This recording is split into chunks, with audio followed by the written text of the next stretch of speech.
We see something pop up. There you go. There it is. Great. All right. Well, we'll get started because we want to honor everybody's time and know that we're limited on time. So I want to welcome and thank you all for joining today's Southern Border CERF Collaborative meeting. As you know, we're having them bi-weekly. My name is Roque Barros. Some of you know me as Rocky, and I'm the Executive Director of the Imperial Valley Wellness Foundation. And thank you for those that already started to introduce yourself in the chat with your name, organization, and then again, for those of you just coming on, today's meeting is being recorded. So moving forward to the agenda, and Shalini, we see all of the slides. I don't know if that's what we wanted. That's okay. Hang on, let me switch views here. Sorry. Thanks for letting me know. Is that better? Okay. Yep, that's just one slide. And now if you could move to the agenda. There we go. So thank you, Shalini. So today's agenda will focus on developing a framework and an outline that is in alignment with the CERF objectives around equity and inclusivity. And more importantly, we want to hear from you. So we will have some breakout time, and then we're going to close the hour with more specifics on the proposal and timeline. So that's today's agenda. So if we could move, Shalini, to slide 3. So as you all know, and we've mentioned previously, the CERF objectives, call for a specific collaborative governance structure, and it's referred to in the guidelines as the High Road Transition Collaborative. And so they are specifically looking for these 4 components that are seen here: aligned processes, shift power, shared decision-making, and a collective vision. And they have also provided a little bit more clarity around each one of those. So aligned processes, they're asking for a robust governance process that aligns with economic planning and other ongoing processes and overcomes challenges inherent in shared decision-making.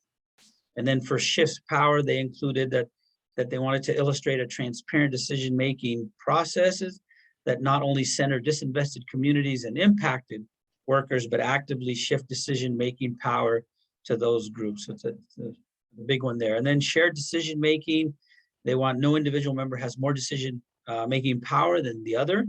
And finally, around a collective vision, that it represents entities that are traditionally involved in economic development, as well as entities and communities that have historically been excluded from economic development processes, to collectively develop a vision that will serve the CERF region. And then, so that's mainly around the collaborative governance.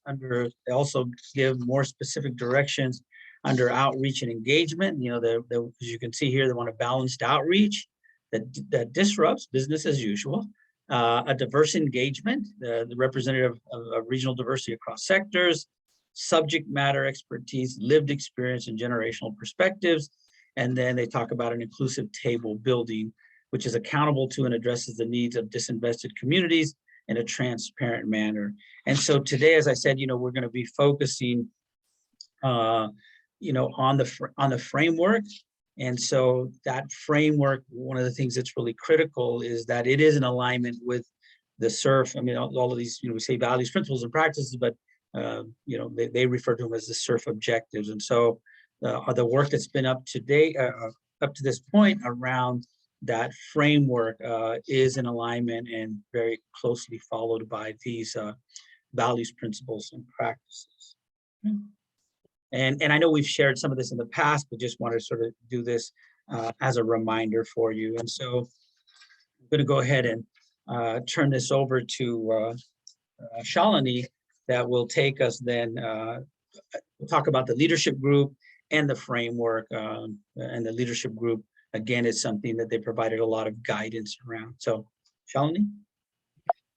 Thanks, Roque. So hi, everyone. And for anyone who's joining us for the first meeting here, I'm Shalini Vajala. I'm the Executive Director of the San Diego Regional Policy and Innovation Center.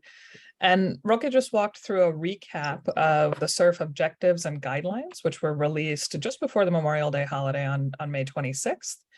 And there's a lot of material available about the guidelines. It's about a 70-page document. So we'll be sharing more information about that. on the CERF website, the southernbordersurf.org website. So please make sure to sign up there for regular updates and continued information in between these Wednesday meetings. So I'm going to dive into how the process has been unfolding to date. So all of you saw the invitation to these bi-weekly Wednesday meetings. In between these bi-weeklies, there is a opt-in proposal leadership group that's been meeting. And the way that that group is structured is in response to how the CERF guidelines really emphasize a thoughtful, open, and shared governance structure. So what we have is an open structure. Anybody is welcome to join the proposal leadership group in the Southern Border region, so between Imperial and San Diego counties. We are regularly adding participants. Currently, there are 2 channels to opt in. There is a survey that we've been sharing over the last several weeks through SurveyMonkey. And thank you to all of you who have completed that survey and shared it widely. We've got over 70 responses to that on behalf of organizations. And other folks have just expressed direct interest and requests to join this group. The approach, we've had 1 proposal leadership group meeting. That was last Wednesday after the first collaborative meeting. And we've had a lot of direct engagement to accommodate folks who have expressed interest in playing a leadership role, but limited availability in the short term.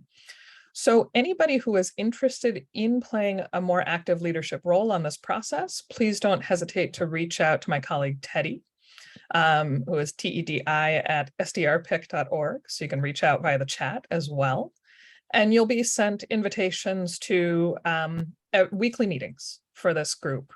Currently, the membership is 22 organizations, and I'm going to walk through what the representation is aligned with the categories of CERF stakeholders that are emphasized.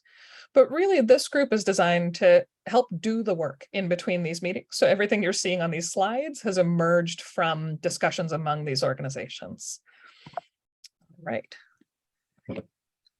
So who's in the group? Well, the CERF categories, we shared these in previous slides, and many of you who have dug into the guidelines may have seen these categories repeated over and over again. There's a real emphasis on balanced and diverse representation from business, community organizations, educational institutions, government and regional agencies, philanthropy, labor groups, and tribes. You'll see here listed a lot of familiar organizations across all of these categories. And labor and tribes are highlighted at the bottom here because there isn't currently representation in the leadership group, but there are ongoing discussions on how to make sure that we as a collaborative fill that gap. And we'll make sure this information is also shared on the collaborative website going forward. So I won't spend a lot of time on this. This group met last Wednesday, and in alignment with what we promised in the last one of these collaborative meetings, we discussed really how do we create an outline and a framework for our regional CERF proposal? And the framework that's emerged from the survey responses, from various meetings, the convenings we've had to date, we've landed on a framework that has 3 major pillars. So I'm going to take a moment to walk through this because it may be counterintuitive for those of you who are used to looking at RFPs and extracting, what are the main headings in the proposal and what do we need to write? I want you to think about this as a way of organizing the planning process for our region and reflecting that in the proposal. So we are not trying to do this work in the proposal. We are trying to structure this work in the proposal.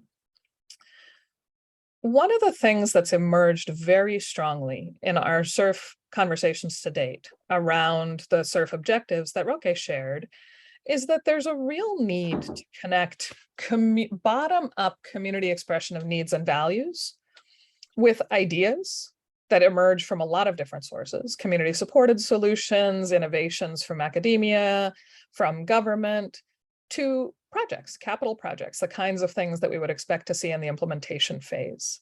And typically, needs have been elevated from extended outreach through community-based organizations, and they run the gamut, right? Everything from childcare to infrastructure. Ideas also run a wide range of things that we could do through CERF.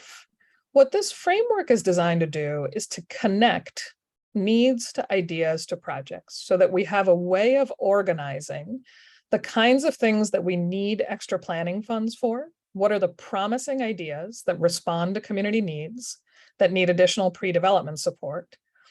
And then how do we make sure that we're elevating projects through this framework that are deeply connected to the needs of community, that link to the engagement that Roque described, and that we can make sure that we are elevating shovel-worthy projects, not just the things that are the readiest coming out of the planning phase, and really using planning dollars to support promising ideas and ensure that projects do meet needs.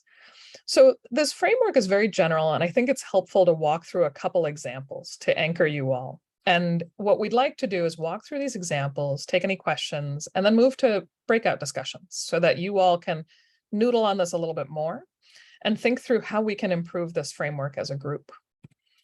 So one of the things that I think before I jump to examples that I really want to emphasize is that given the objectives of CERF, we do not want to see projects that are disconnected from community needs.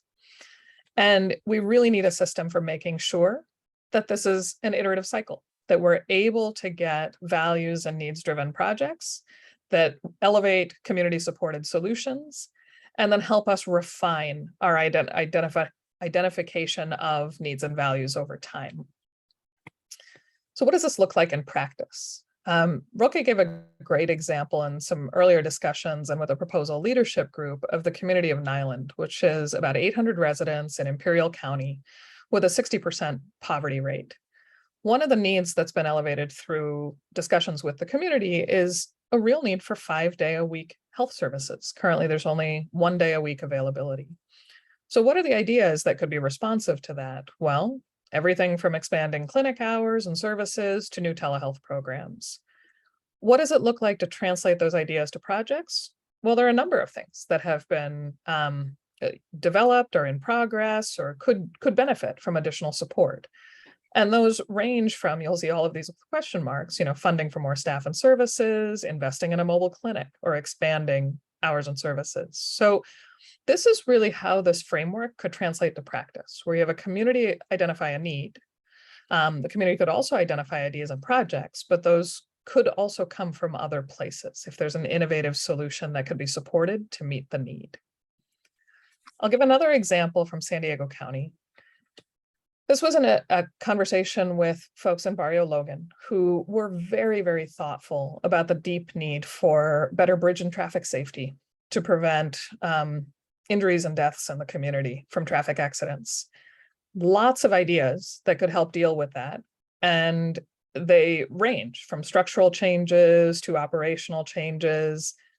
The project column is empty here because all the work would need to be executed by government, in this case, Caltrans, to actually design and implement a solution.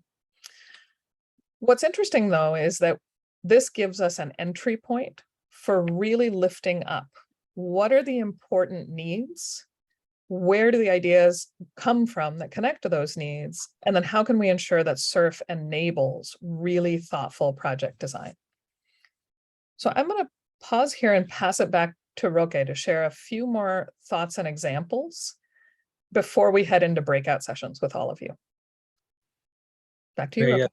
Thank you, Shalini. So, so now that we have this proposed framework, we need to discuss how we will apply it. So we have some examples here, and we need your help in further developing this framework and its application. So as you can see in the needs column, we recommended the following. Listening and engage. If you look at the needs column, I'm just calling them columns for now because that's the way you saw them in the previous slide. But if you look at for needs in this framework, it's about listening and engaging around community values and needs. It's around alignment of smaller groups, coalitions around specific topics, and so forth. And that's all. If we can go to thank you. And then under ideas, we have drawing forward good ideas from all around the region, identifying where backbone pre-development support are needed, and so forth. So I don't need to read them all because you can see them there. Well, I'm sorry, there might be some folks on the phone. So projects then are gathering projects / programs for existing plans and ongoing processes, and then ensuring that projects are connected to needs. And so what we're going to be asking you to do is to really help us, refine this and look at, what seems right to you, what's missing, And so, for instance, under the needs, for instance, it may be well, as I'm thinking about some of the groups I might be working with, some of the disinvested communities, I might add under needs, reaching out to disinvested communities and vulnerable populations. So that might be an addition that we might think about, or others of you might. Under ideas, one of the additions I thought about was developing solutions from the ideas generated, right? So it's ideas to solutions. And then definitely under projects, we know that we'll need to build some capacity. And so what we're going to ask you to do is, again, does this feel right? What's missing? But also then we want you to take some time to think about how would you use this framework from your perspective, right? So if you're working with youth, or if you're working with, whoever it is that you're working with, and looking at this framework, how might you use this framework from your perspective? Because I think that will really help us. And hopefully, you'll be in these rooms, breakout rooms, sort of randomly, because I think what we're trying to do is hopefully that we can create this framework in a way that could be used for multiple sectors and multiple groups. Okay? So I guess with that, before we go into breakout groups, I guess maybe Shalini will take questions that people might have about the framework or any other part. And feel free to raise your hand or to pop questions into chat. Perfect. And we still have folks joining us. So for the folks who are joining us or switching between phone and Zoom, we want to really emphasize that we know we've got a 8-week runway until the CERF proposal is due at the end of July. So any of you who haven't had a chance to engage or have had to drop in and out of meetings, please don't hesitate to reach out directly to get information or to catch up. So I see Deneen's hand up and Jennifer's. Please, Deneen. Thanks. I just had a quick question, and I know you went over this in the slides, but as we're looking at this framework, is there like a specific goal that we should be thinking that we would want to address as far as looking at outcomes? Like we will know that we've really done great work if we've done X, Y, and Z, or is it really going to come out of what we decide we want to do? It's a great question, Deneen. This is a little bit of an odd structure where the first phase is planning, right? So the first phase of CERF is going to be $5 million for planning. That phase will help answer the question you just asked, and then we will have clear outcomes out of the implementation phase. I see Valerie nodding, which is affirming. So we do not need to have the answers in this proposal. What we need to have is a line of sight on what the answers could look like and what the value for our region could look like, aligned with the objectives that Roque could walk through. Jennifer, please. So Shalini, I apologize if you've answered this in a previous meeting, but do we know with this CERF funding if we're able to create a fund or some mechanism to deliver capital to businesses? Because when we're talking about sustaining and elevating certain industries and groups for equity purposes, access to capital is a really big part of the conversation. That's a great question, Jennifer. There's going to be a bidders conference and an information session on the 15th. And we've registered for that to ask questions exactly like this. I don't think there is a clear yes or no in terms of that specific question on access to capital. The one encouraging thing is that CERF was shifted from being a federal funding source to a state funding source with a lot more flexibility. So my instinct is that we will be able to ask questions like that and get clear answers over the next month or so. And hopefully the answer is yes. Roque, is there anything you would add to that one? No, I think you've covered it, and I think that, as you mentioned, right, there's other webinars that are coming up as some of these questions arise, and we little by little get more answers to some of these questions that we all have. Perfect. If there are no other questions immediately in this room or in the chat, then we'd like to send you all to breakouts for about 15 minutes plus a little bit of a 2-minute warning, so you'll get somewhere between 15 and 20 minutes to talk through how would you use this framework for identifying needs, elevating good ideas, and then supporting the development of projects. And think about that from the perspective of your sector, the communities you serve. And what we're looking for is really contributions to this framework to understand how it could work. So we want you to talk about the framework, think it through, and then share feedback on whether you think this is a structure that could work well for the region and help be responsive to the CERF objectives. So Roque, do you want to repeat the breakout prompt, and Teddy can pop it into the chat so we can send everyone off?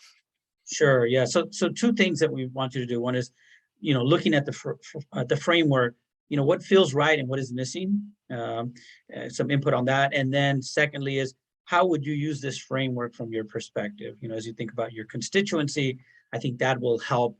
As you look at the framework, say, well, if I'm dealing with this constituency, then here's something you might want to think about in each one of these columns. Whether it's the the ideas or the needs or the project area. So, and like I said, we'll be putting you randomly in, because I think the different perspectives will be helpful in discussing this and coming up with one framework, hopefully that works for all.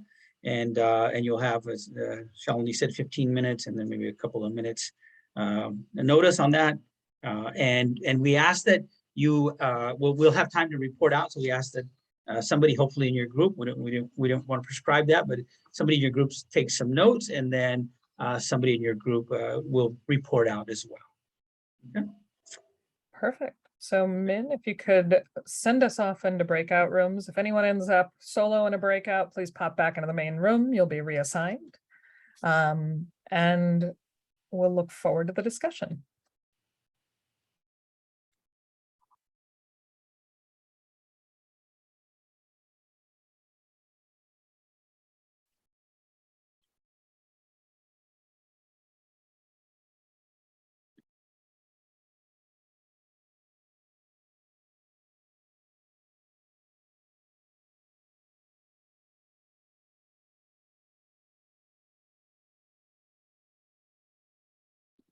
Min, can you send me back into a breakout? I think I got stuck. Yes. Thank you. Yeah.